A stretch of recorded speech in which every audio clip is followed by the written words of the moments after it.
Hello students, I welcome you all in the new lecture of fluid statics.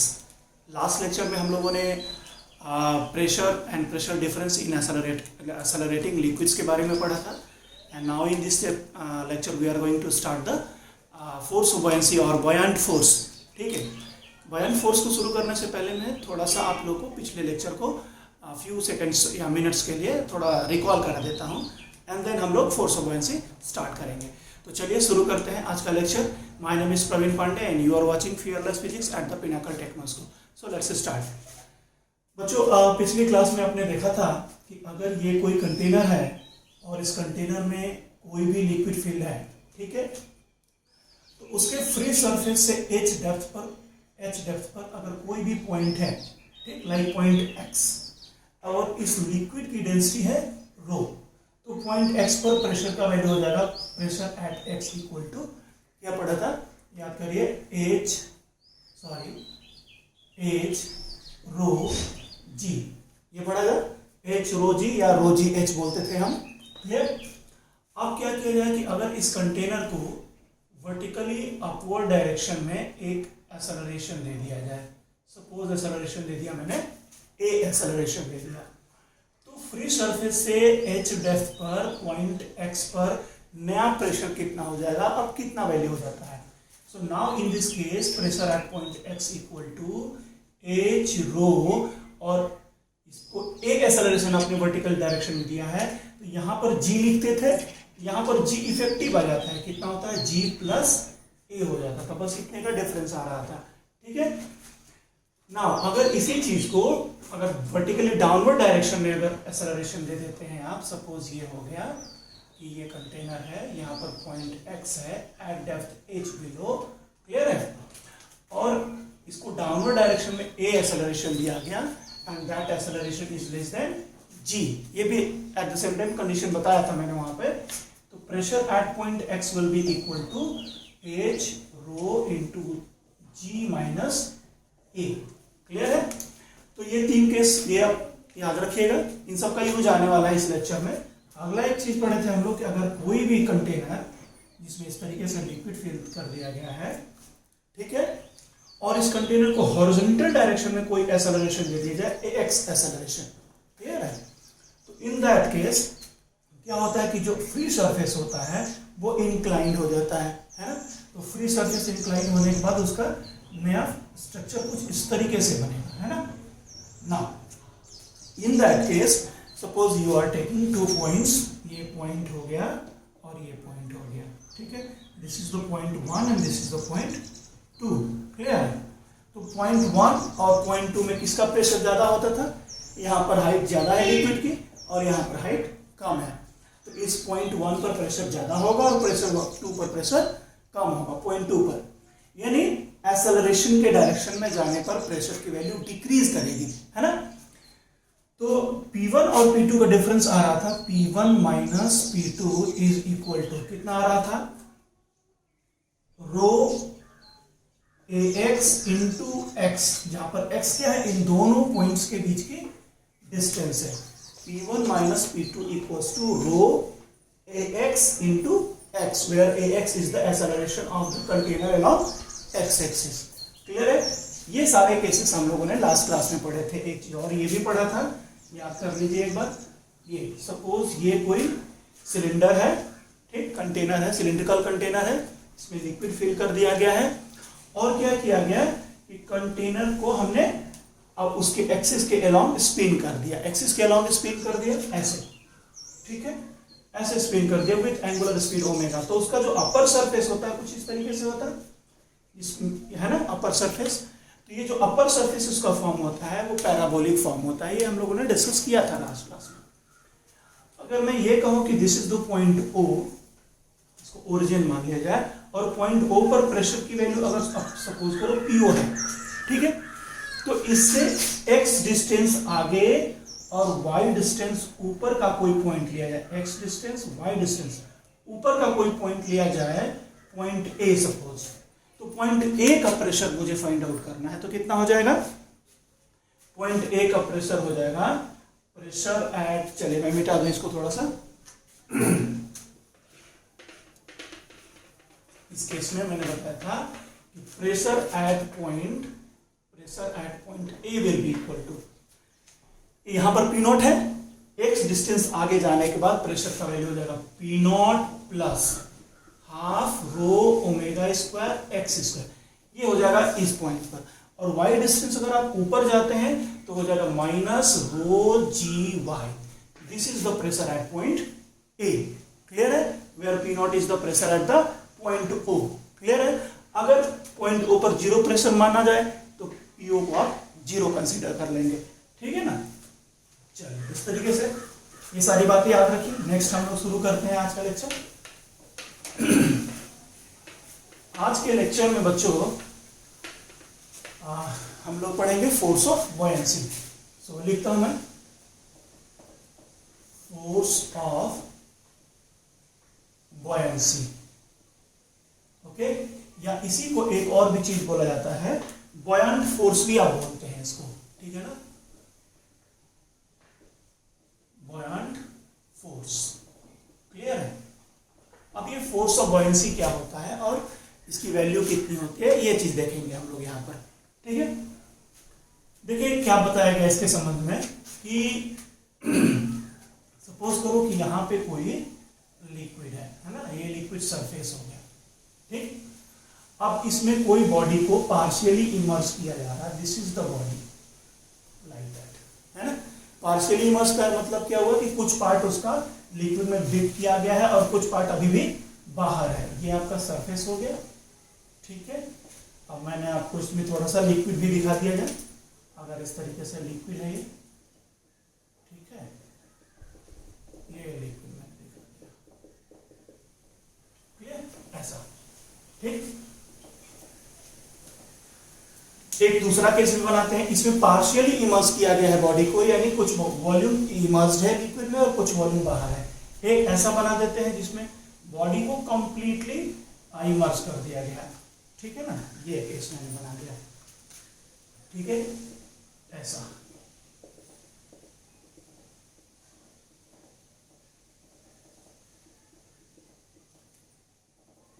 चलिए अब देखिए बच्चों क्या यहाँ पर एक चीज है कि ये जो पार्ट है ना, जो भी पार्ट इमर्ज हुआ है लिक्विड में, इस पार्ट पर लिक्विड अपना फोर्स एक्सर्ट करेगा, ठीक। अगर हम बात करें कि इसके किसी भी एलिमेंटल एरिया पर फोर्स का जो डायरेक्शन होगा तो वो डायरेक्शन हमेशा उस सरफेस के परपेंडिकुलर होता है, ये हम लोग पिछली क्लासेस में पढ़ चुके हैं, ठीक है। तो ना अगर इस पर फोर्स का डायग्राम बनाया जाए तो फोर्स का फिगर किस तरीके से होगा, ऐसा होगा, इस तरीके से फिगर बनेगा, एवरी पॉइंट पर परपेंडिकुलर फोर्स एक्ट करेगा, नहीं ऐसा, इस तरीके से फोर्स एक्ट करेगा, क्लियर, इस तरीके से। उसी तरीके से अगर इसमें भी फोर्स दिखाया जाए, डायग्राम बनाया जाए तो इस तरीके से फोर्स एक्ट कर रहा होगा, क्लियर है। सरफेस के एवरी पॉइंट पर नॉर्मल डायरेक्शन में फोर्स एक्ट कर रहा होगा, ठीक। अब देखिए क्या है, क्या कॉन्सेप्ट है यहां पर।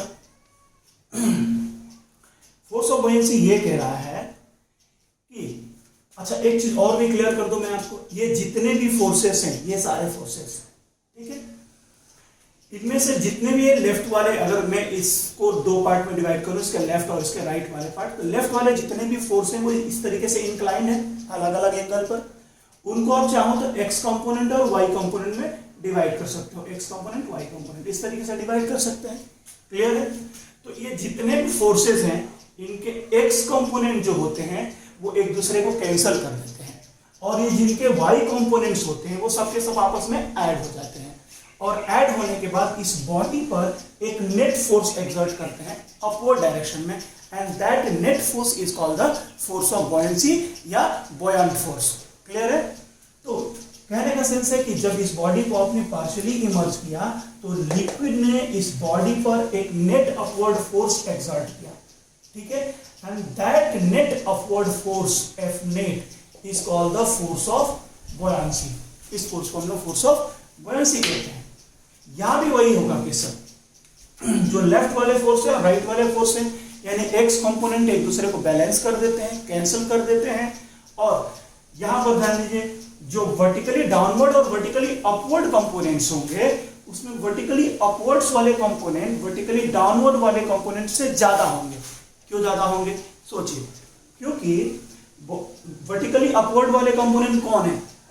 आपके लोअर सरफेस का, और लोअर सरफेस का डेप्थ सरफेस से ज्यादा है, तो ये वाले फोर्सेस ऊपर से नीचे की ओर लगने वाले फोर्सेस से हमेशा बड़े होंगे। तो ये फोर्स बड़ा होगा, वो फोर्स डाउनवर्ड में है जो कि छोटा होगा, तो नेट फोर्स किधर लगेगा?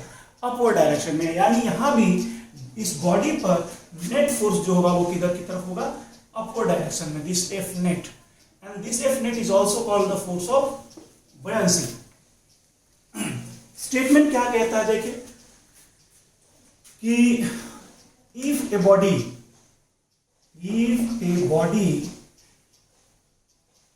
is immersed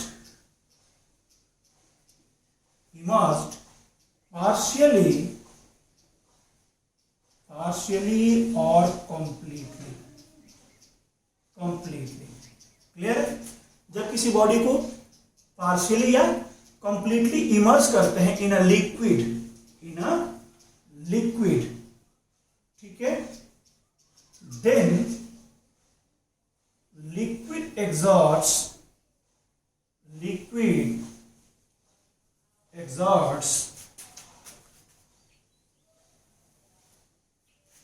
a net upward force called force of buoyancy.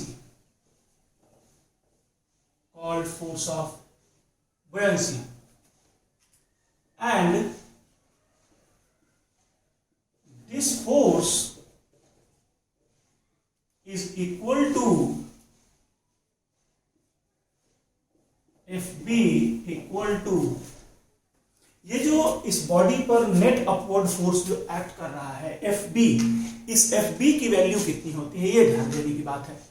ये FB इक्वल टू होता है, ये बॉडी एंट्री करने पर लिक्विड में या इमर्स होने पर जितना वॉल्यूम को, लिक्विड के जितने वॉल्यूम को डिस्प्लेस करता है उस लिक्विड के वेट के बराबर होता है। यानी डिस्प्लेस्ड लिक्विड, जैसे यहां पर इतनी लिक्विड डिस्प्लेस करेगा वो इतने वॉल्यूम वाले लिक्विड के वेट के बराबर होगा। ठीक, यहां पर अपने पूरे वॉल्यूम के बराबर डिस्प्लेस कर रहा है लिक्विड, तो इतने वॉल्यूम का जो लिक्विड होगा उस लिक्विड के वेट के बराबर होता है force of buoyancy. That is force of buoyancy equal to what? Weight of liquid displaced.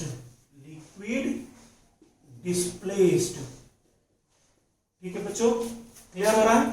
Force of buoyancy कितनी होती है? जितना ज्यादा लिक्विड को वो बॉडी डिस्प्लेस करता है उस लिक्विड के वेट के बराबर होता है।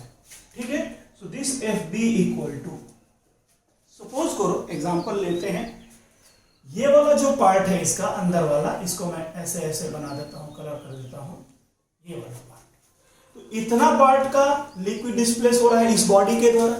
इस पार्ट का हमने अज्यूम कर लिया वॉल्यूम है कितना? VIM, volume immersed. क्लियर है? तो इतने पार्ट के लिक्विड का वेट कितना होगा? वेट इक्वल टू होगा मास इंटू जी, अब लिक्विड का मास का मतलब क्या होगा? उस लिक्विड का volume into density.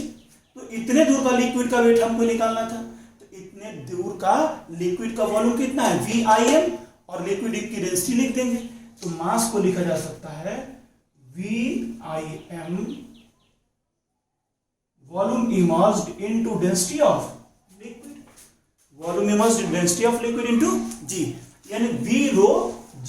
This is the force of buoyancy which acts on the object vertically upward when liquid is at rest. जब लिक्विड किस में हो? रेस्ट में हो। ठीक, फाइनल स्टेटमेंट यहां से बनाते हैं, जब किसी ऑब्जेक्ट को लिक्विड में पार्शियल या कंप्लीटली इमर्ज करते हैं तो लिक्विड उस बॉडी के ऊपर वर्टिकली अपवर्ड डायरेक्शन में जो नेट फोर्स एक्सर्ट करता है, that net force is called the force of buoyancy, and it is equal to weight of liquid displace by the body. Body के द्वारा डिस्प्लेस होने वाले लिक्विड के वेट के बराबर होता है। क्लियर है? ये मैंने स्टेटमेंट समझा दिया। आखिर ये स्टेटमेंट सच है या नहीं सच है, इसका हम लोग डेरिवेशन करके देख लेते हैं, प्रूफ देख लेते हैं इसका। चलिए, इतना आप नोट कर लीजिए। हाँ, मैं फिर एक बार रिकॉल कर दूं, आप नोट्स बार बार मैं बोलता हूँ नोट्स जरूर बनाइए, नोट्स बिना बनाए आगे मत बढ़ा करिएगा, ठीक है? तो 20-25 मिनट पढ़ लीजिए, उसके बाद पीछे आकर के एक बार नोट्स कंप्लीट करिए एंड देन आगे बढ़िए आप, ठीक है बच्चों? तो मैं इसे मिटा देता हूँ, ठीक है? आई होप आप नोट कर चुके होंगे अब तक। चलिए, तो इसको हम लोग डिराइव करने के लिए हमने ये कंसिडर कर लिया कि ये आपका लिक्विड सरफेस है, this is the liquid surface, ठीक है ना? उसमें आपने ये लिक्विड फिल कर दीजिए, ठीक? और इसको प्रूफ करने के लिए हम कोई ऐसा ऑब्जेक्ट लेंगे जो रेगुलर स्ट्रक्चर का, उससे आसानी से हो जाएगा। हालांकि आप इरेगुलर स्ट्रक्चर से भी डिराइव कर सकते हैं, बट इजीली समझने के लिए हम लोग ऐसा ऑब्जेक्ट लेंगे, ठीक है ना? मान लिया कि हमने जो ऑब्जेक्ट लिया है एक क्यूबिकल ऑब्जेक्ट ले लीजिए आप, this is the cubical object. Clear है? अब इस क्यूबिकल ऑब्जेक्ट पर का साइज एज्यूम कर लिया। सपोज करिए कि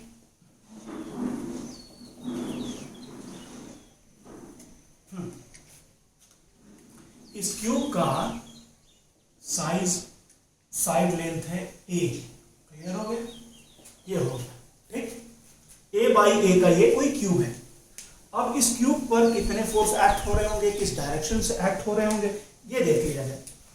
देखिए, यहां पर तो लेफ्ट, इस वाले सरफेस पर लेफ्ट से फोर्स एक्ट कर रहा होगा, ठीक? इधर से राइट से फोर्स एक्ट कर रहा होगा, ठीक है? और इस वाले सरफेस पर डाउनवर्ड डायरेक्शन में फोर्स एक्ट करेगा, इस पर अपवर्ड डायरेक्शन में फोर्स एक्ट करेगा। लेफ्ट वाला फोर्स और राइट वाला फोर्स ऑलवेज सेम होंगे, क्योंकि इनकी एरिया भी सेम है और टॉप से इनका डेप्थ भी सेम है। तो ये दोनों फोर्स एक दूसरे को कैंसल आउट कर देंगे। क्लियर है ना? तो चलिए, ये फोर्सेस कैंसिल हो गए। इस फोर्स को आप अज्यूम कर लो F1 और इस फोर्स को अज्यूम कर लो F2। This is the force F2। Clear है? Now let us suppose depth of upper surface from the free surface is small h। Clear है? अच्छा, अब F1 की वैल्यू फाइंड आउट करिए। F1 इक्वल टू, यानी upper surface पर लगने वाला force is equals to pressure into area. और इस पॉइंट, इसके एवरी पॉइंट पर प्रेशर सेम होगा, क्योंकि सेम हॉरिजॉन्टल लाइन है। वो प्रेशर कितना होता है? h rho g। सो h रो g, डेप्थ कितना है? h है, इसलिए मैंने h रो g यूज किया इनटू एरिया। एरिया कितनी होगी अपर सरफेस की? क्यूब है, क्यूब का साइड लेंथ a है, तो सरफेस एरिया कितना हो जाएगा? a square. This is the a square. Clear है? नाउ F2 कितना होगा? Just find the F2।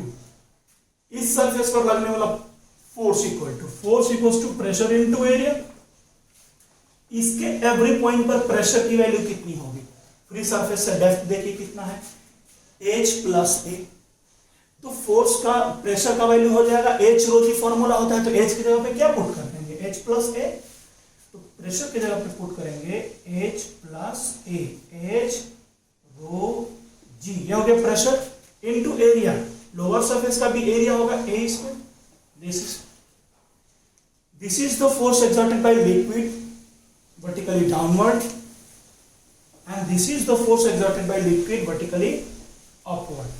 अब हमको फाइंड आउट करना है कि लिक्विड के द्वारा नेट फोर्स कितना एक्ट कर रहा है, ठीक है?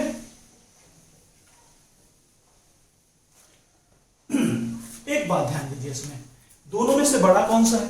ध्यान दो, रो जी और a स्क्वायर, ये तो कॉमन फैक्टर हो गए। यहाँ पर h है और यहाँ पर h प्लस a है, तो ऑब्वियस बात है कि ये वाला टर्म बड़ा हो जाएगा, यानी F2 बड़ा हो जाएगा और F1 छोटा हो जाएगा। तो अपवर्ड डायरेक्शन का फोर्स ज्यादा है, डाउनवर्ड डायरेक्शन का फोर्स कम है, तो नेट फोर्स की तरह एक्ट करेगा, अपवर्ड डायरेक्शन में एक्ट करेगा। तो net force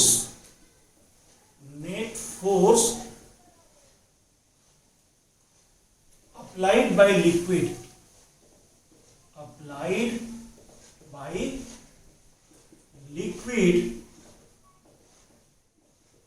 on the body, if buoyancy equal to, ठीक, इसी को फोर्स ऑफ buoyancy कहते हैं। तो force of buoyancy equal to हो जाएगा F2 minus F1, F2 minus F1। तो F buoyancy will be equal to this term minus this term. तो इसमें से इसको अगर आप माइनस करोगे तो क्या टर्म कॉमन हो जाएगा, रो जी ए स्क्वायर कॉमन हो जाएगा।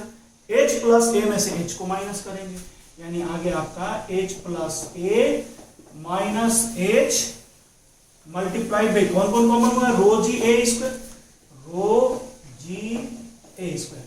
अब यहां पर क्या होगा, जब ब्रैकेट को आप ओपन करोगे तो H will cancel from here, एक ए आ गया। तो force of buoyancy will be equal to क्या बनेगा, यहां ए है, एक बचा और ए स्क्वायर है, तो कितना बनेगा ये a cube into rho into g. Now you can see that force of buoyancy equal to, देखिए ए क्यूब क्या है, this is the volume of cube, जो कि पूरा पूरा इमर्स्ड है यहां पर, क्लियर है ना। जो पूरा इमर्स्ड है, this is the volume of cube, और you can say that it is the immersed volume of cube. So VIM, volume immersed into rho into g. हालांकि ये जो डिराइवेशन है हम किस तरीके से पार्शियली इमर्स करके भी इसको डिराइव कर सकते थे, ठीक है। आप एक बार अटेम्प्ट कर लीजिएगा, इसको ट्राई करिएगा पार्शियल इमर्स करके। उस केस में केवल वर्टिकली एक ही फोर्स लग रहा होगा, F2 लग रहा होगा, F1 नहीं लग रहा होगा, वहां से भी आप इसको डिराइव कर सकते हैं। तो force of buoyancy equal to आ गया VIM into rho into g, V rho g, ठीक है। अब ये किसके बराबर है, रो क्या है, rho of liquid, this is the rho of liquid. और ये एक्चुअल में है कौन, देखिए ये क्या है, it is the volume of cube कह लो यहां पर, या वॉल्यूम ऑफ लिक्विड डिस्प्लेस्ड कह लो, volume of liquid displaced into density of liquid. तो ये क्या बन गया, पूरा mass of liquid displaced, mass of liquid displaced में जी से मल्टीप्लाइड है, तो क्या बन गया ये total weight of liquid displaced by the body. यानी ये प्रूफ हो गया कि जब भी किसी बॉडी को लिक्विड में पार्शियली या कंप्लीटली इमर्स करते हैं तो लिक्विड के द्वारा बॉडी पर एक नेट अपवर्ड फोर्स एक्ट करता है, and that net upward force is equal to the weight of liquid displaced by the body. Clear है, चलिए आगे बढ़ते हैं बच्चों। एक बात और आपको समझा दूं मैं यहां पर, बहुत ही इंपॉर्टेंट पॉइंट है, चलो मैं इसको फिर से लिख दूंगा। मैंने यहां पर लिखा आपको फोर्स ऑफ buoyancy, क्लियर है, force of buoyancy equal to आया VIM rho of liquid into g, ये बना, ठीक। इसमें ध्यान में रखिएगा फोर्स ऑफ buoyancy कौन है, F2 minus F1, F2 minus F1, this is called the force of buoyancy, that is net upward force is called force of buoyancy। केवल जो आपका F2 होगा ना, केवल F2 को क्या बोलते हैं, यानी अगर आपसे कभी ऐसा पूछा जाए upward force exerted by the liquid, not the downward, upward force exerted by the liquid, तो वो कौन है, F2 है, और इसको बोला जाता है अपथ्रस्ट, अपथ्रस्ट। क्लियर है, ये ध्यान में रखेंगे। तो यहां पर अपथ्रस्ट की वैल्यू अलग होगी और फोर्स ऑफ buoyancy की वैल्यू अलग होगी। अगर आप F2 का वैल्यू निकालना चाहते हैं तो F2 इक्वल टू कितना हो जाएगा, F1 को ट्रांसफर करिए, force of buoyancy plus F1 होगा, force of buoyancy plus F1 के बराबर। यानी इस केस में अपथ्रस्ट और फोर्स ऑफ buoyancy दोनों के आंसर्स अलग अलग आने वाले हैं। लेकिन सपोज करिए अगर मैं आपको यहां पे एक केस दिखाऊं, पार्शियली इमर्स्ड बॉडी है, पार्शियली इमर्स्ड बॉडी में ये जो उसका वॉल्यूम है, ऊपर से कोई फोर्स एक्ट नहीं कर रहा है, केवल और केवल एक ही फोर्स यहां पर एक्ट कर रहा है, कौन, F2, ठीक है। तो ये F2 जो है यहां पर फोर्स ऑफ buoyancy का भी काम करेगा और अपथ्रस्ट का भी काम करेगा। यानी अगर आपसे पूछा जाए इस केस में कि F2 क्या है, तो F2 दोनों का रोल निभाएगा, क्या क्या चीज, force of buoyancy and upthrust, upthrust. लेकिन अगर ये जो केस है आपका, ये वाला जो केस है, तो ऐसे केसेस में इस टाइप के ऑब्जेक्ट में क्या होगा, इस पर एक नेट फोर्स इधर लग रहा होगा डाउनवर्ड में F1 और अपवर्ड में F2। अब यहां पर ध्यान से समझिए, अगर आपसे अब थ्रस्ट पूछा जाए, अब थ्रस्ट, तो वो कौन हो जाएगा, F2। और अगर आपसे फोर्स ऑफ बॉयंसी पूछा जाए तो वो कौन हो जाएगा, F2 minus F1, F2 minus F1। ये बात ध्यान में रखेंगे। तो देखिए यहां पर अब थ्रस्ट और फोर्स ऑफ बॉयंसी दोनों सेम थे, लेकिन यहां पर अब थ्रस्ट और फोर्स ऑफ बॉयंसी दोनों सेम नहीं है, ये बात ध्यान में देना है।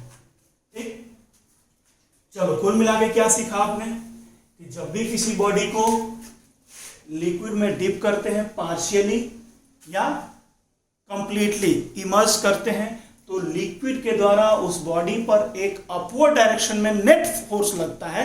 नेट अपवर्ड फोर्स जो होता है that is called the force of buoyancy, वो v rho g के बराबर होगा। क्लियर? अच्छा बच्चों, इसमें एक और भी चीज मैं बताता हूं आपको जहां पर मिसकॉन्सेप्शन होता है, अक्सर बच्चे इस गलती को करते हैं, 99% स्टूडेंट्स। इमर्शन का मतलब समझना है आपको पहले। इमर्शन, ये एक्चुअल में इमर्शन है क्या? देखिए मैं दो डायग्राम आपको बनाऊंगा। एक डायग्राम मैंने ये बना दिया सपोज,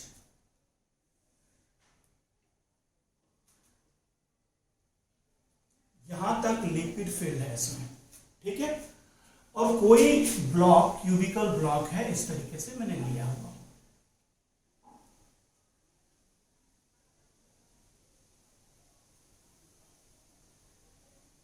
देखिए ये आपका क्यूबिकल ब्लॉक हो गया, ठीक, जिसमें से जो तीन सरफेस है, इसका अपर सरफेस, लोअर सरफेस और लेफ्ट वाला सरफेस, ये लिक्विड के कांटेक्ट में है, बट राइट वाला सरफेस लिक्विड के कांटेक्ट में नहीं है।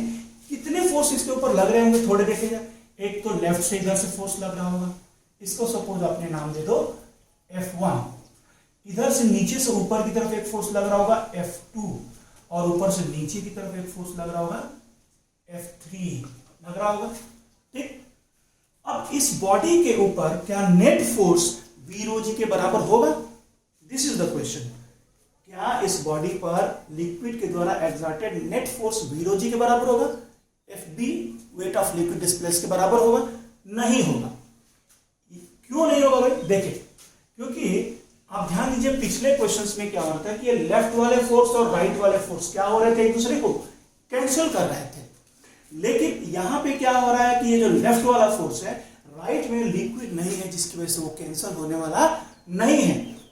तो F2 minus F1, sorry F2 minus F3, F2 minus F3 तो बराबर होगा VIM into rho into g. This is the v rho g। Clear है? लेकिन बॉडी पर लगने वाला जो नेट फोर्स होगा, net force exerted by the liquid on the body, Fnet equal to on the body by the liquid, है ना, bye the liquid. ये भी मैं कंफर्म कर दे रहा हूं क्योंकि ग्रेविटी 20 पे लग रही होगी। आगे बात करते हैं, तो ये जो हो रहा है वो कितना हो जाएगा? एक तो F1 I कैप होगा, F1 I cap plus F2 minus F1 क्या J कैप। ये हॉरिजॉन्टल में लग रहा है फोर्स और ये फोर्स वर्टिकल में लग रहा है। और हॉरिजॉन्टल फोर्स निकालने का तरीका आपने सीखा हुआ है, इजीली वो फॉर्मूला अप्लाई करके यहाँ पे लगा सकते हैं। लेकिन एक बात ध्यान रखना कि ऐसे केसेस में net force on the body equal to v rho g use नहीं करना है। क्लियर है? इसको हम लोग इमर्स्ड बॉडी नहीं कहते हैं। इसको इमर्स्ड कब कहते हैं? कि जब जितने सरफेसेस लिक्विड के अंदर है वो लिक्विड से कांटेक्ट में होने चाहिए। एक और एग्जांपल दिखाता हूं मैं। सपोज ये है, यहां तक आपको ये कंटेनर है, कंटेनर में यहां तक लिक्विड फिल कर दिया गया है। फिल करने के बाद एक बॉडी इसके अंदर डाल दी गई और बॉडी कंप्लीटली सिंक कर गई है, डूब गई है पूरी तरीके से। यहां देखिए ऐसे है बॉडी। क्लियर है? अब बॉडी का जो बॉटम पोर्शन है, बॉटम पोर्शन वो लिक्विड के कांटेक्ट में नहीं है। Bottom portion is not in the contact of liquid. तो कितने फोर्स लग रहे होंगे यहां भी? अब देखे जाए, एक फोर्स लग रहा होगा लेफ्ट से ऐसे, एक फोर्स लग रहा होगा राइट से, और आप देख सकते हैं यहां पर कि दोनों सरफेस का ये एरिया भी सेम है, प्रेशर भी सेम होंगे, दोनों फोर्सेस ये सेम होंगे, एक दूसरे को क्या करेंगे? कैंसल आउट करेंगे। एक फोर्स इस वाले सरफेस पर किधर लग रहा होगा, डाउनवर्ड डायरेक्शन में लग रहा होगा. So here in this case net force on the body is not in vertically upward, it is vertically downward. Net force applied by liquid on this body is vertically downward. Suppose मैं इसको बोलूं F और ये F और इसको बोलूं F dash, तो इस बॉडी पर लिक्विड के द्वारा लगने वाला फोर्स कितना हो जाएगा, force on the body by the liquid, clear है, वो कितना हो जाएगा, F डैश किधर की तरफ, डाउनवर्ड डायरेक्शन में.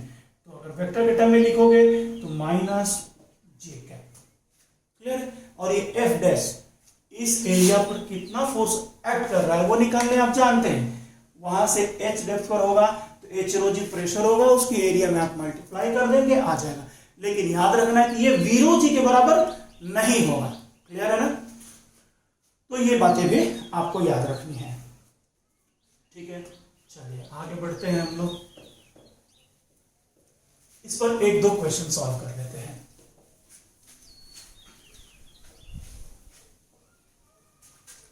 चलो बच्चों, जैसे एक क्वेश्चन मैं आपको दे रहा हूं कि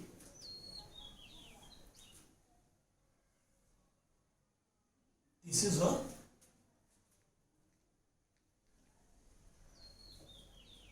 कंटेनर,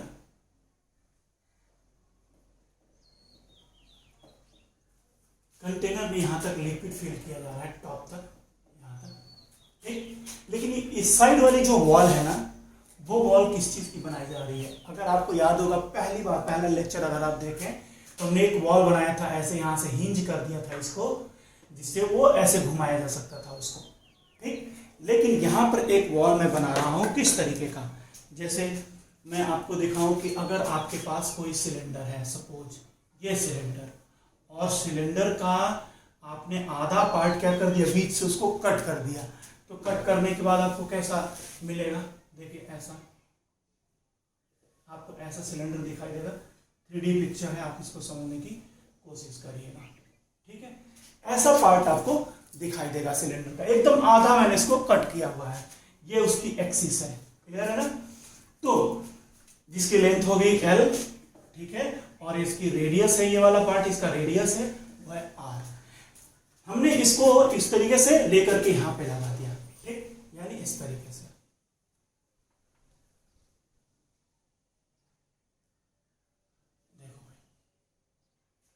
समझ में आ रहा कुछ. और ये ऐसे, यानी इसे हमने लेकर के ऐसे लगा दिया. अंदर की ओर ये कितना लेंथ का है, L लेंथ का है, और ये इसका क्या है, सेंटर, और ये इसका क्या है, रेडियस, क्लियर है, ठीक. यहां पे मैंने एक हिंज लगा दिया और हिंज लगा के ऐसे सपोर्ट पे रख दिया इसको, ठीक. और इस हिंज के सहारे इसको क्या कर सकते हैं, अपन घुमा सकते हैं, इस तरीके से रोटेट कर सकते हैं, क्लियर हो रहा है. अगर इसको बाहर की तरफ ऐसे रोटेट कर दिया जाए तो नीचे से लिक्विड बाहर निकल जाएगा, ठीक. ये आपको बताया गया इस क्वेश्चन में, ठीक है. बेसिकली क्वेश्चन क्या है ये देखा जाए तो आपको इसमें लिक्विड फिल कर दिया गया, ऐसे लिक्विड होगा इस तरीके से, है ना. Now the question is find number 1 torque of the fluid force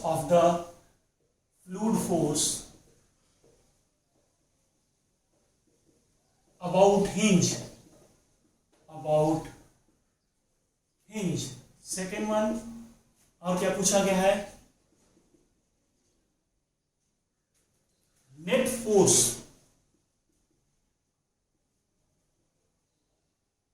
exerted by liquid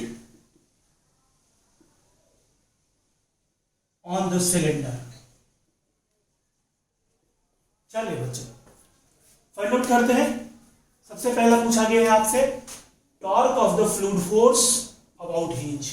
hinge को एक नाम दे दिया पॉइंट ओ, यानी पॉइंट ओ के अबाउट आपको टॉर्क बताना है, किसका, फ्लूइड फोर्स का. फ्लूइड फोर्स का डायरेक्शन किधर है पहले ये चेक किया जाए. चलिए आप सबको मालूम है कि फ्लूइड फोर्स हमेशा सरफेस के परपेंडिकुलर होता है, क्लियर है. अगर मैं बात करूं किसी भी स्फेरिकल सरफेस का, तो अगर उसके किसी भी पॉइंट पर परपेंडिकुलर की बात करोगे तो परपेंडिकुलर हमेशा रेडियल होता है। कहाँ से पास होता है? उसके सेंटर से पास होता है। अगर यहाँ पर अगर फोर्स की बात करूं परपेंडिकुलरली तो वो फोर्स ऐसे होगा और वो कहाँ से पास होगा? उसके सेंटर से पास होगा। इस तरीके से ही होगा।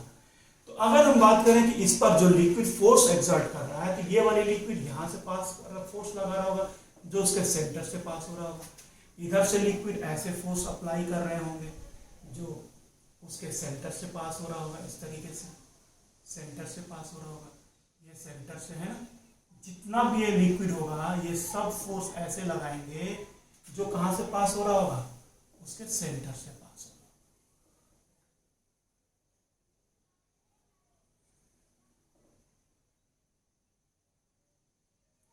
ये बात क्लियर हो रही है बच्चों सबको? सेंटर से पास होगा। अब ध्यान दीजिए कि इसके जितने भी फोर्सेस होंगे F1, F2, F3 जो भी बोल लीजिए आप, सबके सब कहां से पास हो रहे हैं? O से ही पास हो रहे हैं। और O के अबाउट ही हमको टॉर्क बताना है।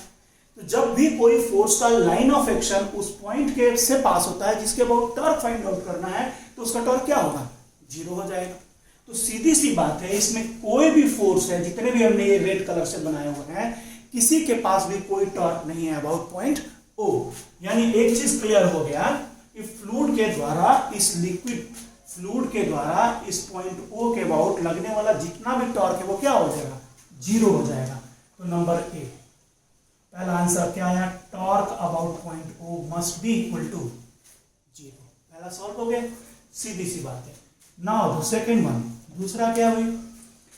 अब ये अब अगर दो पार्ट में इसको बांट करके देखा जाए, ये जो पार्ट है ना, इस पार्ट पर फ्लूइड के द्वारा नेट फोर्स कितना ऐड कर रहा है हमने डिस्कस किया था।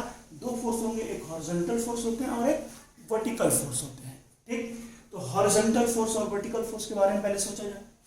जितने भी ये फोर्स है, जैसे इसको लोअर हाफ और अपर हाफ में डिवाइड करिए, तो लोअर हाफ के फोर्सेस ऐसे लग रहे होंगे, उसके दो कंपोनेंट होंगे, एक्स कंपोनेंट और वाई कंपोनेंट। वैसे ही अपर हाफ के भी एक्स कंपोनेंट और वाई कंपोनेंट। दोनों के एक्स कंपोनेंट सेम डायरेक्शन में है, हॉरिजॉन्टली है, तो वो ऐड हो जाएंगे। तो net horizontal force FH equal to, मैंने आपको सिखाया था एक फॉर्मूला पीछे की क्लास में। जो भी बच्चे नहीं देखे हैं उसको लास्ट पहले की वीडियो को दूसरा या तीसरा लेक्चर में होगा, उसको आप देख लीजिए तो आपको आसानी से समझ में आ जाएगा। ठीक है, now FH equal to rho g y c into a vertical horizontal force equal to, ये मैंने बताया था, जिसमें तो FH इक्वल टू होगा rho of density of liquid rho g y c. Y c क्या है? वो जो सरफेस है उसका जो वर्टिकल प्रोजेक्शन बनेगा, वर्टिकल प्रोजेक्शन का सेंटर, ज्योमेट्रिकल सेंटर का depth from the free surface. तो इस सरफेस का वर्टिकल कैसे निकालेंगे प्रोजेक्शन? हॉरिजॉन्टल लाइट इधर से ब्लो करिए, हॉरिजॉन्टल लाइट ब्लो करेंगे इधर से, तो आप सिंपल से समझिए कि जो छाया बनेगी, इसकी जो छाया बनेगी वो ऐसी बनेगी, इसकी छाया ऐसी बनेगी। क्लियर है? तो इस छाया का जो सेंटर होगा उसका depth from the free surface, तो वो कितना है? R है, रो जी वाई सी, वो R हो जाएगा इनटू AB। AB क्या है? इस एरिया का वर्टिकल प्रोजेक्शन का एरिया है वो। ठीक है, यानी इस कर्व का वर्टिकल प्रोजेक्शन का एरिया है। तो कैसा है? अभी आपने थोड़ी देर पहले देखा कि ये कैसा था, ऐसा था ना, इस तरीके का था। ठीक, तो ये जो सरफेस है इसका जो प्रोजेक्शन निकालोगे तो यही बनेगा, रेक्टेंगल बनेगी, ये रेक्टेंगल। इस रेक्टेंगल की एरिया हमको लेनी पड़ेगी, जो कि कितने लेंथ का था? L लेंथ का था। अच्छा, ये उसका कितना हो जाएगा? ये पूरा उसका डायमीटर है तो ये 2R हो जाएगा। सब लोग समझ रहे हैं इस बात को? क्लियर है? तो ना आगे बढ़ते हैं इसमें। देखिए, तो AB की जगह पे क्या लिखेंगे? 2R। तो FH इक्वल टू आ गया आपको 2 rho g into R square. This is the horizontal force on the cylinder. Now F vertical की बात करते हैं। मैंने कहा था कि जो लोअर हाफ है उस पर दो कंपोनेंट बनेंगे, एक्स कंपोनेंट और वाई कंपोनेंट। अपर हाफ के भी दो कंपोनेंट, एक्स कंपोनेंट और y component. X component add हो गए, इसका जो वाई कंपोनेंट होगा नीचे की तरफ और इसका वाई कंपोनेंट जो होगा ऊपर की तरफ, ऊपर की तरफ जो y कंपोनेंट आ रहे हैं वो बड़े आ रहे हैं, लोअर हाफ पे जो भी y कंपोनेंट होंगे वो बड़े होंगे, और अपर हाफ पे जो y कंपोनेंट नीचे की ओर होंगे उनकी वैल्यू कम होगी। क्यों कम होगी भाई? क्योंकि उनका डेप्थ कम था और इनका डेप्थ ज्यादा रहा है। तो इस सरफेस पर वर्टिकली अगर देखा जाए तो नेट फोर्स की तरह एक्ट करेगा, वर्टिकली अपवर्ड काम करेगा, और वही कौन होता है? फोर्स ऑफ बुयेंसी होती है। ठीक है, अगर हॉरिजॉन्टल की बात ना की जाए तो वो कितना होता है? F वर्टिकल इक्वल टू होता है volume immersed into rho of liquid into G। तो F वर्टिकल इक्वल टू कितना हो जाएगा? कितना वॉल्यूम इमर्ज हुआ है इसका? तो हाफ सिलेंडर का वॉल्यूम, हाफ सिलेंडर का वॉल्यूम क्या हो जाएगा? Pi r square l divided by क्या? 2 multiplied by rho into G। ये हो जाएगा F वर्टिकल। इसको थोड़ा सिंप्लीफाई कर दीजिए, कुछ सिंप्लीफाई करने का तरीका सिंपल है, इसी की जैसे F वर्टिकल इक्वल टू क्या? Pi by two rho G into r square. एक minute,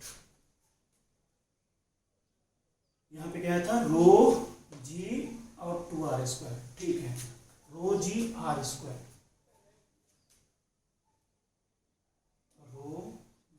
are square into l भी आ रहा है यहाँ पे, है ना? एल भी आ रहा है, तो वॉल्यूम है एफ हॉरिजॉन्टल इक्वल टू आ गया आपका रो प्रेशर इंटू एरिया। तो हाँ देखिए गलत हो रहा था यहाँ पे, इसको ध्यान देना है। ये जो एरिया है ना, इसमें क्या हो रहा था कि वो रेक्टेंगल की एरिया लेनी थी ना, तो रेक्टेंगल की एरिया कितनी थी? 2r इंटू कितनी? L, 2r into L. तो यहाँ पर एक चीज और भी आ जाएगा इंटू एल। क्लियर है? और यहाँ भी आ गया, तो रो जी आर स्क्वायर एल, यहाँ भी रो जी आर स्क्वायर एल। यहाँ पे फैक्टर आया 2.5/2 और यहाँ पर आया 2। अब इस सरफेस पर दो फोर्स लग रहे हैं, हॉरिजॉन्टल में एक लग रहा है एफ ये, और वर्टिकली अपवर्ड में लग रहा है ये। तो लिक्विड के द्वारा इस सिलेंडर पर नेट फोर्स कितना एक्ट कर रहा है? तो एफ नेट अगर आपको फाइंड आउट करना है तो आपने पढ़ा हुआ है एफ नेट इक्वल टू, जब दो फोर्स एक हॉरिजॉन्टल हो और एक वर्टिकल हो 90 डिग्री पर हो तो रिजल्टेंट का फॉर्मूला होता है क्या? Root over f h square plus f v square. तो एफ एच की वैल्यू मालूम है, एफ वी की वैल्यू मालूम है, आप पुट कर दीजिए, you will get the answer. Simple है। चलिए इसको एक बार खुद से प्रैक्टिस करिए अच्छे से, फिर समझिएगा, आगे अच्छा लगेगा आपको, समझ में आ जाएगा, इजी है। ठीक है, चलो बच्चों अगला क्वेश्चन हम लोग शुरू करते हैं। एक और क्वेश्चन देखेंगे इसके ऊपर हम लोग। जितने भी आप टॉपिक सीखते हैं, सीखने के बाद उसको एग्जाम्पल पर उसको अप्लाई करके अच्छे से समझने की कोशिश करते हैं, इसलिए कई सारे एग्जाम्पल लेना जरूरी हो जाता है ना। एक क्वेश्चन हम लोग करते हैं, आपको दिया गया क्वेश्चन, यहां तक लिक्विड फील्ड है, ठीक है। इसके अंदर आपको क्या किया गया कि एक सिलेंड्रिकल सिलेंडर लिया गया, सॉलिड सिलेंडर, सपोज ये सॉलिड सिलेंडर है, ठीक। इस सॉलिड सिलेंडर में आपके साथ क्या किया गया, इसका डेप्थ है कैपिटल, इसकी लेंथ है कैपिटल एच, ठीक है, कैपिटल एच। इसमें से क्या किया गया कि एक किनारे से एक हेमीस्फेरिकल पार्ट कट कर लिया गया, हेमीस्फेरिकल पार्ट, इस तरीके से।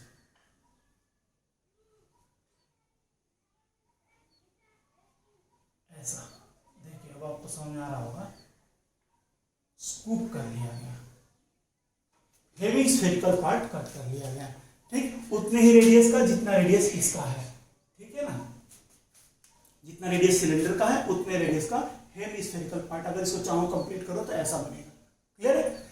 ये आपका बचा हुआ पार्ट है जो कि सॉलिड है, ठीक, ऐसा। और टॉप से इसका जो डेप्थ है वो है small H, small H. Liquid जो इसमें यूज की गई है उस लिक्विड की डेंसिटी है रो, क्लियर। दूसरा बात क्या बोला जा रहा है, क्या क्या क्वेश्चन में पूछा गया है, find number 1 force of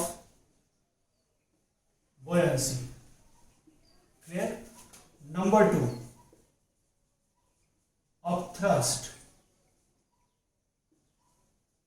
on the body, of thrust on the body। देखिए ये दोनों बातों को मैंने अलग अलग करके आपको सिखाया था कि अब थ्रस्ट और फोर्स ऑफ बॉयंसी एक केस में तो सेम होते हैं लेकिन हर एक केस में सेम नहीं होते हैं। आइए यहां पे देखते हैं, सॉल्यूशन इसका करना शुरू करते हैं अपन। सॉल्यूशन, जितने भी हॉरिजॉन्टल फोर्सेस होंगे वो एक दूसरे को क्या करेंगे, कैंसल आउट कर देंगे, ठीक है। अच्छा, वर्टिकली फोर्स में कौन कौन से होंगे देखा जाए। इस वाले सरफेस पर वर्टिकली डाउनवर्ड में एक फोर्स एक्ट करेगा, इसको नाम दे दिया जाए F1। इस पर इस तरीके से इस पर इस तरीके से काम करेंगे फोर्सेस, इस तरीके से, है ना। और वो सारे कहां से पास होंगे, सेंटर से पास होंगे, ठीक है। लेकिन उनका एक फाइनल अगर रिजल्टेंट निकालेंगे आप तो वो किधर जाएगा, उसको कंपोनेंट्स में डिवाइड करेंगे तो x कंपोनेंट कैंसिल हो जाएंगे, y कंपोनेंट्स ऐड हो जाएंगे, तो फाइनली एक फोर्स अपवर्ड डायरेक्शन में एक्ट करेगा। ये इसको नाम दे दिया मैंने F2, this is F2, clear है।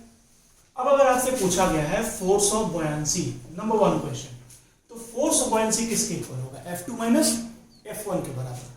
और force of buoyancy net upward force होता है, क्लियर है। नेट अपवर्ड फोर्स, ये सिंपल सा बात है, V immersed into rho of liquid into G, V rho G। तो force of buoyancy will be equal to इसका वॉल्यूम, ये वाले पार्ट का वॉल्यूम कितना होगा, सिलेंडर का वॉल्यूम लिया जाए और उसमें से हेमिस्फीयर का वॉल्यूम माइनस कर लिया जाए। तो सिलेंडर का वॉल्यूम कितना होता है भाई, पाई आर स्क्वायर और उसकी लेंथ है h, pi r square h, minus कितना करेंगे, हेमिस्फीयर का वॉल्यूम, हेमिस्फीयर का वॉल्यूम हो जाएगा 2/3 pi r square, sorry 2/3 pi r cube, clear, into rho into g। This is the force of buoyancy and it will act in vertically upward direction। Clear हो रहा है बच्चों। अब आगे हम लोग बढ़ते हैं क्या देखने के लिए, फोर्स ऑफ buoyancy के बाद the second one question, what, upthrust. यहां पर अपथ्रस्ट आप किसको बोलेंगे, F1, F2 और FB, 3 बातें मैंने की है यहां पर। तो डाउनवर्ड फोर्स एक F1 है, अपवर्ड फोर्स F2 है।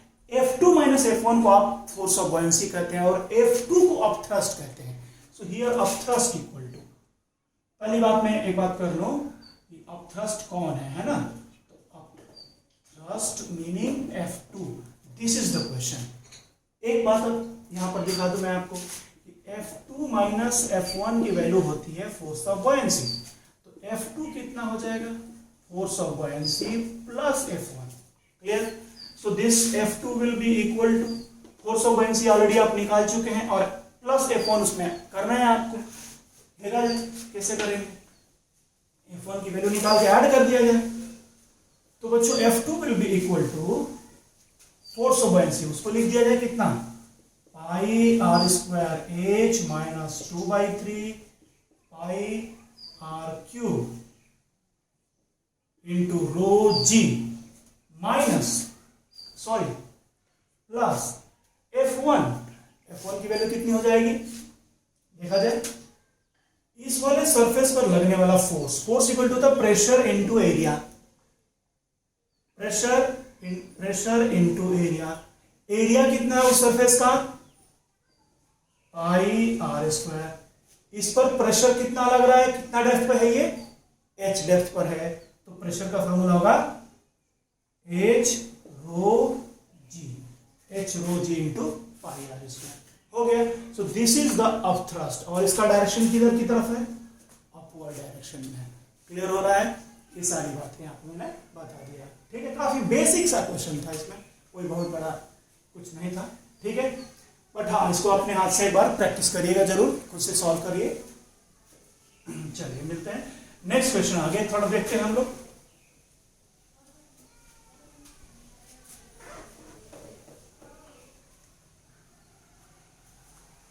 चलो बच्चों, इसमें एक छोटा सा क्वेश्चन ये देखते हैं, ये आपको लिक्विड दे दिया गया है, ठीक, और इस लिक्विड में ये कोई सॉलिड, ये ऑब्जेक्ट हो गया, this is the object,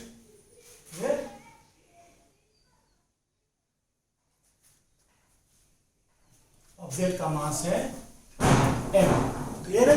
the question is find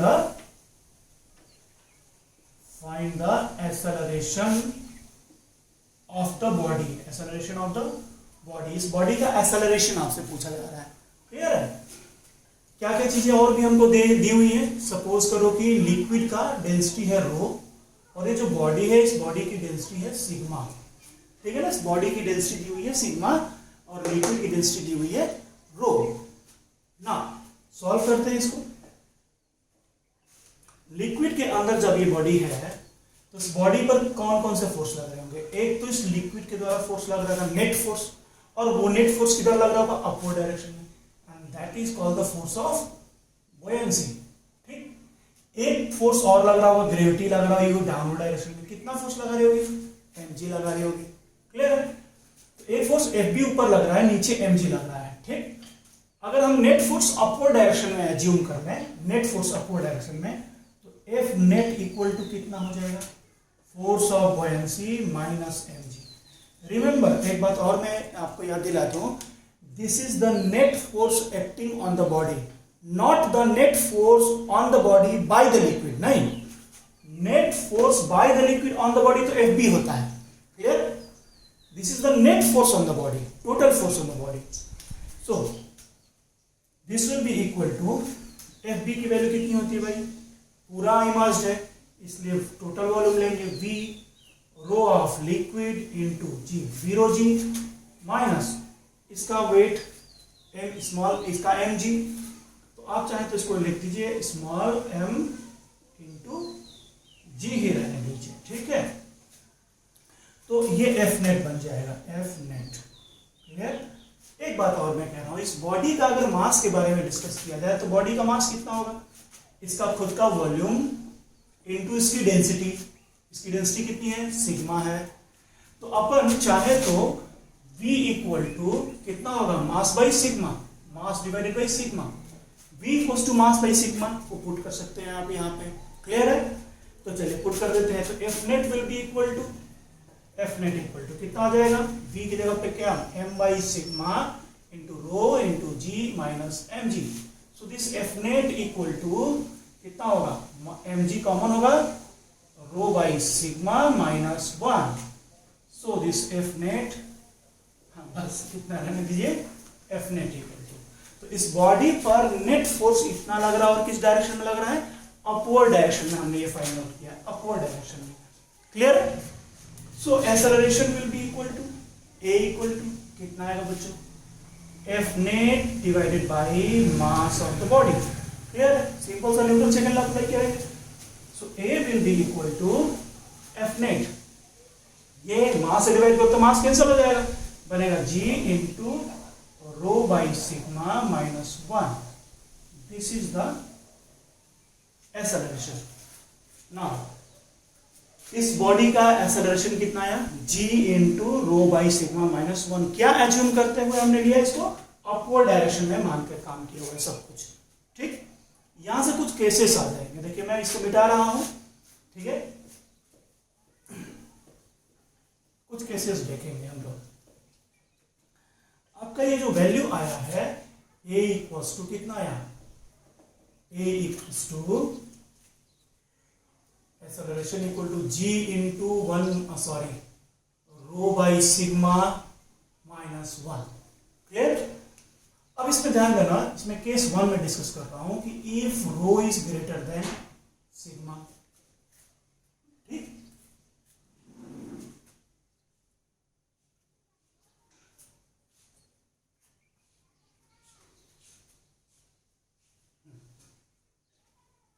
row is greater than sigma.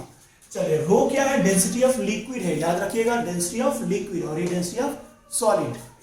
तो रो ग्रेटर देन 1 है, तो ये वाला जो टर्म आएगा वो कैसा आएगा, पॉजिटिव आएगा, ठीक है, आएगा ना पॉजिटिव। तो ये पॉजिटिव आएगा तो ये पूरा मल्टीप्लाई करने में पॉजिटिव आएगा, then A will be positive. Positive का मतलब क्या हुआ, जो डायरेक्शन आपने लिया वही डायरेक्शन होगा, यानी ये बॉडी किधर की तरफ जाएगी, अपवर्ड डायरेक्शन में। तो तो अगर कोई ऐसी बॉडी है जिसकी डेंसिटी कम है ना, बॉडी का डेंसिटी कम है और लिक्विड का डेंसिटी ज्यादा है, तो बॉडी अपवर्ड डायरेक्शन में एक्सेलरेट करेगा। Clear? Second, if rho equal to sigma, rho और सिग्मा सेम हो जाएगा तो यहाँ पर वैल्यू 1 आ जाएगी, 1 - 1 क्या 0 बन जाएगा, तो एक्सेलरेशन क्या हो जाएगा, 0 होगा। यानी ऐसी बॉडी जिसका डेंसिटी सॉलिड का डेंसिटी और लिक्विड का डेंसिटी अगर सेम है तो net acceleration of the body will be 0 inside the liquid. Clear है? Now 1 2 3 third, if rho is less than sigma, यानी अब किसकी डेंसिटी ज्यादा है, सॉलिड की डेंसिटी ज्यादा ले मैंने, सॉलिड की डेंसिटी ज्यादा है, देन क्या होगा भाई, देन ध्यान दीजिए अब सिग्मा ज्यादा है, इसमें सिग्मा ज्यादा है तो रो बाई सिग्मा की वैल्यू 1 से छोटी आएगी, ये वैल्यू 1 से छोटी आएगी, उसमें से माइनस करोगे 1 को, ये वैल्यू निगेटिव आ जाएगी, यानी ये पूरी वैल्यू निगेटिव आ जाएगी। तो ए का वैल्यू निगेटिव आ गया, ए इक्वल टू निगेटिव। निगेटिव आने का मतलब कि ए का डायरेक्शन किधर होगा, डाउनवर्ड डायरेक्शन, यानी सॉलिड की डेंसिटी अगर ज्यादा होगा तो उसका एक्सेलरेशन डाउनवर्ड डायरेक्शन में होगा, यानी वो नीचे की तरफ एक्सेलरेट करेगी। सिंपल सा बात है। एक बार इसको मैं फिर से रिवाइज कर देता हूं आपके सामने कि ये आपका लिक्विड हो गया, लिक्विड के अंदर ये बॉडी हो गई, ठीक है। अगर बॉडी की density of solid greater than density of liquid, ऐसा समझो, डेंसिटी ऑफ सॉलिड की डेंसिटी ज्यादा है लिक्विड की डेंसिटी से, तो एक्सेलरेशन डाउनवर्ड होगा, एक्सेलरेशन डाउनवर्ड होगा। सॉलिड का एक्सेलरेशन लिक्विड के एक्सेलरेशन के बराबर हुआ तो एक्सेलरेशन 0 होगा, और अगर सॉलिड का डेंसिटी कम है और लिक्विड की डेंसिटी ज्यादा है तो बॉडी अपवर्ड डायरेक्शन में एक्सेलरेट करेगी। ठीक, ये बात को याद रखना है। क्लियर है? चलिए आगे बढ़ते हैं।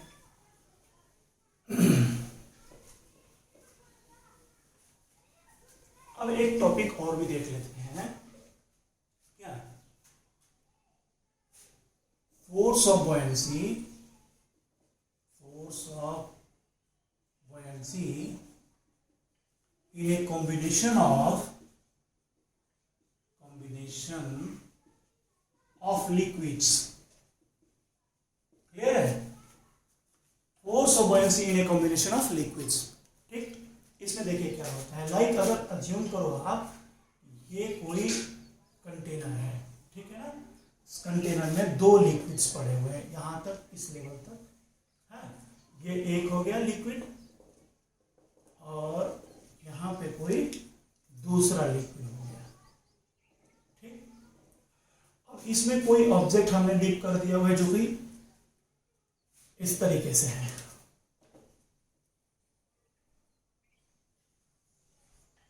ये ऑब्जेक्ट। अब इसका कुछ पार्ट ये नीचे वाले लिक्विड में है और कुछ पार्ट अपर वाले लिक्विड में है। क्लियर है? सपोज किया जाए कि अपर वाला जो पार्ट है, ये वाला पार्ट, वो है V1 और जो लोअर वाला पार्ट है वो है V2। ये डेंसिटी है ρ1 लिक्विड की और ये डेंसिटी है ρ2। तो इस केस में फोर्स ऑफ बॉयंसी कितना आएगा?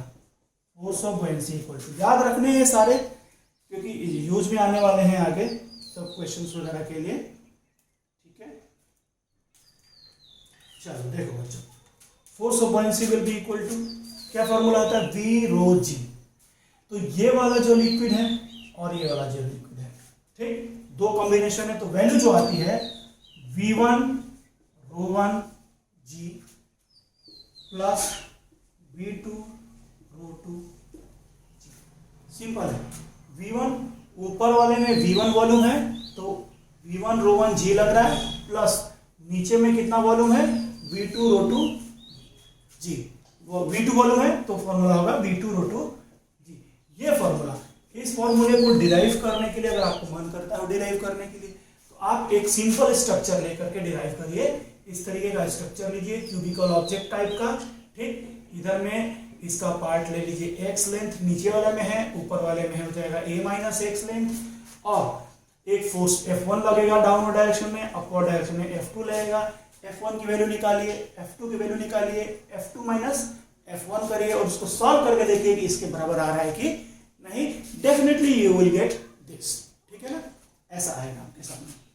चलिए बच्चों आगे बढ़ते हैं हम थोड़ा सा, एक और नया टॉपिक देखेंगे। चलिए क्या देखना है, force of buoyancy in accelerating liquid, accelerating liquid, या हाँ ठीक है लिक्विड बोलो या फिर आप कंटेनर बोलो, क्लियर है। तो force of buoyancy in accelerating liquid देखा जाए यहाँ पर क्या हो रहा है कि सपोज करिए इसमें मैं एक कोई एक केस ले लेता हूँ, केस वन ऐसा हो गया, ये कंटेनर हो गया, ठीक। कोई सपोज करो कि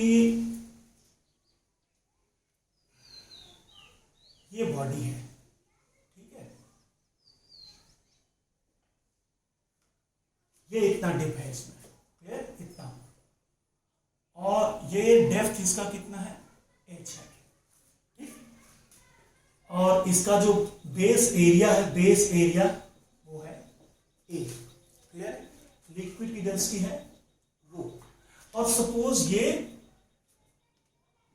अपवर्ड डायरेक्शन में कितने एक्सेलरेशन से जा रहा है, a एक्सेलरेशन से या a y एक्सेलरेशन से एक्सेलरेट होगा अपवर्ड डायरेक्शन में। अब थोड़ा ध्यान दो, मैं फिर से बता रहा हूं, ये तीन सरफेस जो लिक्विड के कांटेक्ट में है, लेफ्ट वाला और राइट वाले, तो फोर्स कैंसिल हो जाएंगे एक दूसरे को। यहां नीचे वाले लिक्विड के द्वारा इस सरफेस पर फोर्स किधर लग रहा होगा, अपवर्ड डायरेक्शन में फोर्स लगेगा, क्लियर है। इसको हमने नाम दे दिया F। सो ध्यान दीजिए, ये अपवर्ड डायरेक्शन में एक ही फोर्स लगेगा, यही केवल, तो force of buoyancy equal to किसके बराबर हो जाएगा, F के बराबर होगा। और F इक्वल टू क्या होता है, प्रेशर इनटू एरिया होता है, क्लियर। तो force of buoyancy will be equal to कितनी हो जाएगी, प्रेशर। इस पॉइंट पे प्रेशर कितना होगा, मैंने अभी आपको थोड़ी देर पहले बताया था कि H डेप्थ नीचे प्रेशर का फॉर्मूला होता है H रो G, अगर लिक्विड रेस्ट में है तो, और ऊपर की तरफ A एक्सेलरेशन से जा रही है तो प्रेशर का फॉर्मूला होता है H rho G plus acceleration. तो यहाँ पर प्रेशर का फॉर्मूला क्या आएगा, H rho G plus A into A। Now the force of buoyancy will be equal to, ध्यान दीजिएगा, H into A into rho into G plus A। तो कितना आ गया फोर्स ऑफ बॉयंसी का formula, force of buoyancy equal to आ गया, ये क्या है, H into area, area into height, ये इतने दूर का क्या बनेगा, वॉल्यूम बनेगा, यानी इमर्स्ड पार्ट का वॉल्यूम है। So VIM into rho into G plus A, ये आ गया formula FB equal to VIM into rho into G plus A, ठीक। बस G की जगह पर क्या आ गया, G प्लस A। अगर ये बॉडी, ये कंटेनर AY एक्सेलरेशन से ऊपर न जाकर के AY एक्सेलरेशन से अगर नीचे आता तो फोर्स ऑफ बॉयंसी का फॉर्मूला आप डिराइव कर सकते हैं, कितना आएगा, VIM into rho into G minus AY, this is the formula, G minus AY। यानी फाइनली हमारा फॉर्मूला बना क्या, force of buoyancy equal to क्या बन गया, VIM into rho into G effective, ये फॉर्मूला बन गया, क्लियर है। G इफेक्टिव के बारे में आप सब समझते हैं, ठीक, यहां पर G इफेक्टिव भी हो जाता है, क्लियर। नाउ आगे बढ़ते हैं, तो एक केस हम लोगों ने लिया कि अगर वर्टिकली अपवर्ड जा रहा है तब, या वर्टिकली डाउनवर्ड जा रहा है तब, इन that case force of buoyancy का फॉर्मूले में एक चेंज आने वाला है, केवल क्या हुआ, G की जगह पर G प्लस AY आएगा या G माइनस AY आएगा, ठीक है। ना एक नया केस देखते हैं, हम लोग आगे बढ़े। इस नए केस में केस 2 कर दीजिए इसको, ठीक है। केस 2 में हॉरिजॉन्टल एक्सेलरेशन ले रहा हूं मैं, ये वर्टिकल था, अब ये हॉरिजॉन्टल एक्सेलरेशन, क्लियर है। Suppose this is the container, ठीक है, जब आप इसको हॉरिजॉन्टली ax एक्सेलरेशन से मूव कराओगे तो लिक्विड कुछ इस तरीके से सरफेस हो जाएगा। ठीक, अगर वो नहीं भी होता है, अगर ऊपर से बंद है ना तो हॉरिजॉन्टली रहेगा, लेकिन सब फॉर्मूले सेम आएंगे। क्लियर है? सपोज ये कोई आपका क्यूबिकल ब्लॉक हो गया, ठीक है, इस ब्लॉक की लेंथ ले ली जाए x। ठीक, एक बात क्लियर है, वर्टिकल डायरेक्शन की अभी हम बात नहीं करने वाले, अब यहां पर मैं हॉरिजॉन्टल की बात कर रहा हूं। ठीक है, एक फोर्स लग रहा होगा इधर से, सपोज ये पॉइंट का प्रेशर P1 है तो फोर्स लग रहा होगा P1 इंटू ए। ये पॉइंट का अगर प्रेशर P2 है, क्योंकि दोनों का डेप्थ अलग अलग है, तो इधर से फोर्स एक्ट कर रहा होगा कितना, P2 इंटू ए। क्लियर है? अब ये बॉडी हॉरिजॉन्टल डायरेक्शन में, ये कंटेनर आपका हॉरिजॉन्टल डायरेक्शन में जब चल रहा है कंटेनर, तो इस बॉडी के लिए ध्यान दिया जाए, इस बॉडी पर हॉरिजॉन्टल डायरेक्शन में नेट फोर्स कितना लगता है, if horizontal equal net horizontal force by the liquid on the body कितना होगा, P1A minus P2A। so if horizontal will be equal to P1 minus P2 into A। clear है? if horizontal will be equal to P1 minus P2 का formula हमने class की शुरुआत में आपको remind कराया था, कितना होगा, रो ax into x, distance x है, इंटू a। क्लियर है? अब ध्यान दो, x इंटू a क्या है, ये इसका एरिया है और ये इसका लेंथ है ऑब्जेक्ट का, तो ये इसका क्या बना, वॉल्यूम बन जाएगा। तो this is the volume of the body immersed in the liquid. So volume immersed, this is the volume immersed. If horizontal equal to आ गया volume immersed into rho into ax, ये बन गया। अब ध्यान दो, सब लोग ध्यान दीजिएगा यहाँ पर, इफ इज हॉरिजॉन्टल डायरेक्शन में, अगर कंटेनर हॉरिजॉन्टल डायरेक्शन में ax एक्सेलरेशन से एक्सेलरेट हो रहा है, तो इस बॉडी पर लिक्विड के द्वारा नेट हॉरिजॉन्टल फोर्स होगा VIM रो इंटू ax। और F वर्टिकल कितना हो जाएगा, वर्टिकली अपवर्ड डायरेक्शन में नेट फोर्स कितना एक्ट करेगा, VIM into rho into g. ये फॉर्मूला आया। क्लियर है? अच्छा, इसमें भी एक बात ध्यान देना है कि अगर बॉडी एक्सेलरेट हो रही हो वर्टिकली अपवर्ड डायरेक्शन में, तो बस जी की जगह पे क्या ले लेना है, जी इफेक्टिव ले लेना है। क्लियर है ना?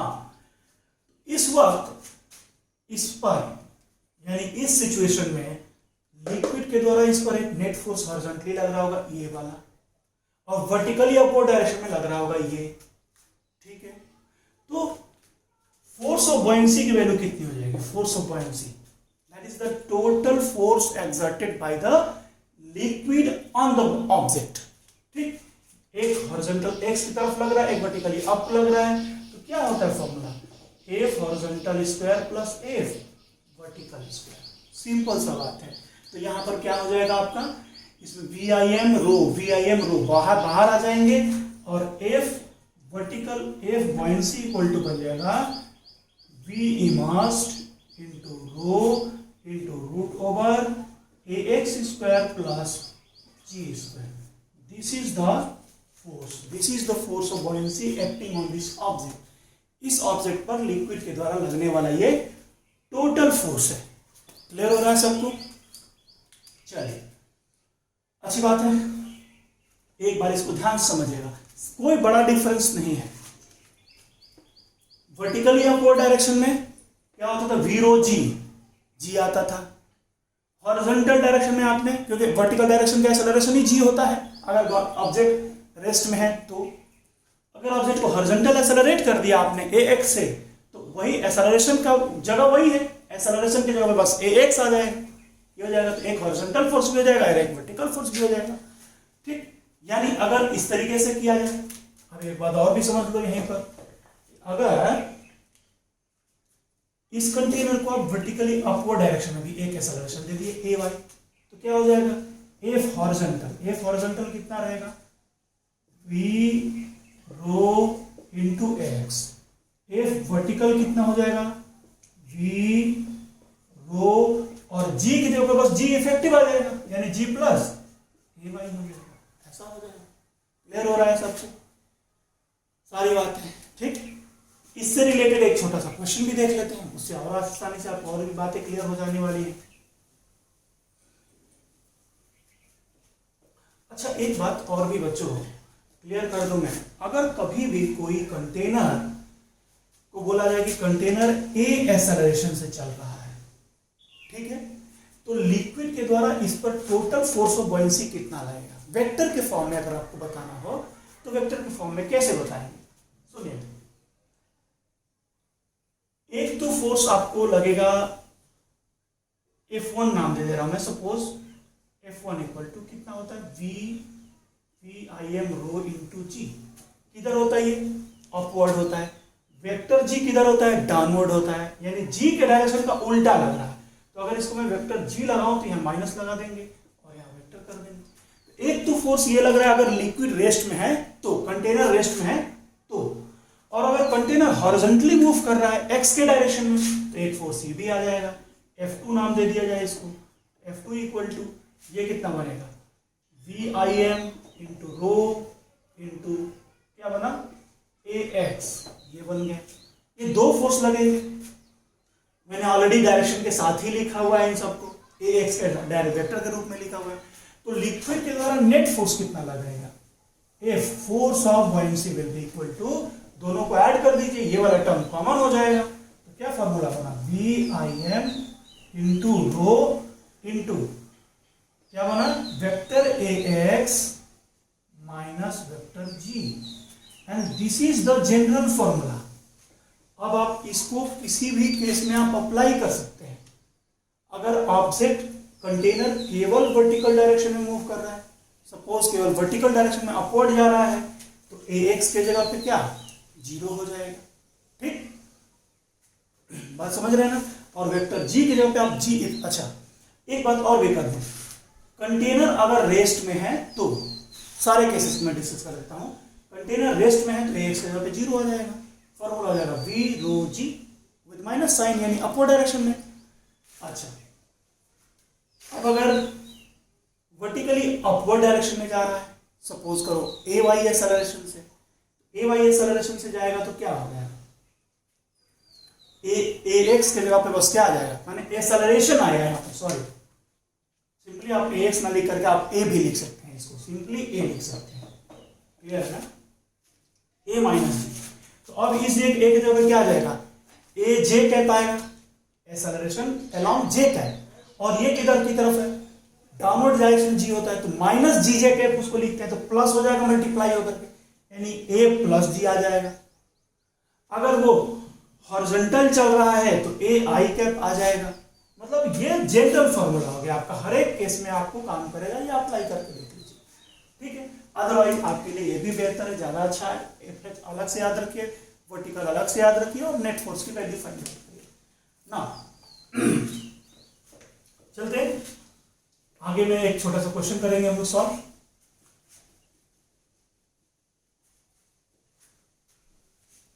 सपोज आपको you are given a question, this is a container filled with the liquid completely and चारों तरफ से बंद कर दिया गया है, अंदर में ये कोई ऑब्जेक्ट है,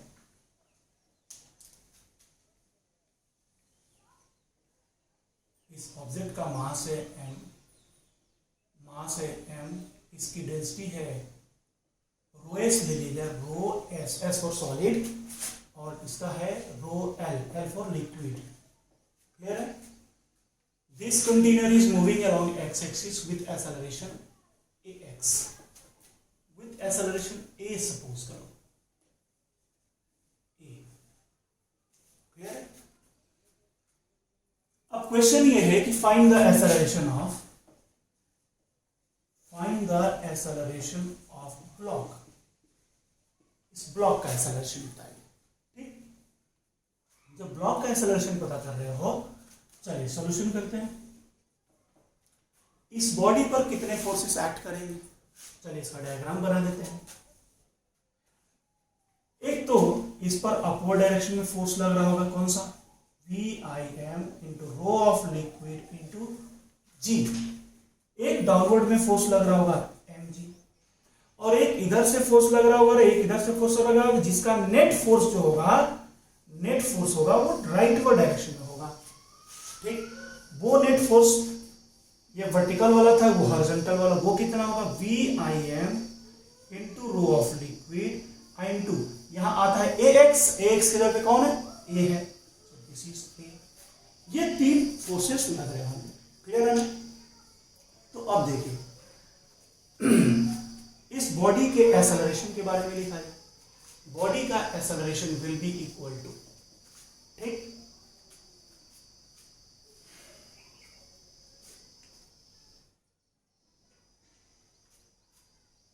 पहले फोर्स के बारे में लिखो आप, फोर्स के बारे में, फोर्स इक्वल टू, इस फोर्स को I कैप लिखेंगे, VIM into rho of liquid into A, I cap plus upward direction कितना फोर्स लग रहा है, इस फोर्स को आप इस फोर्स से क्या करेंगे?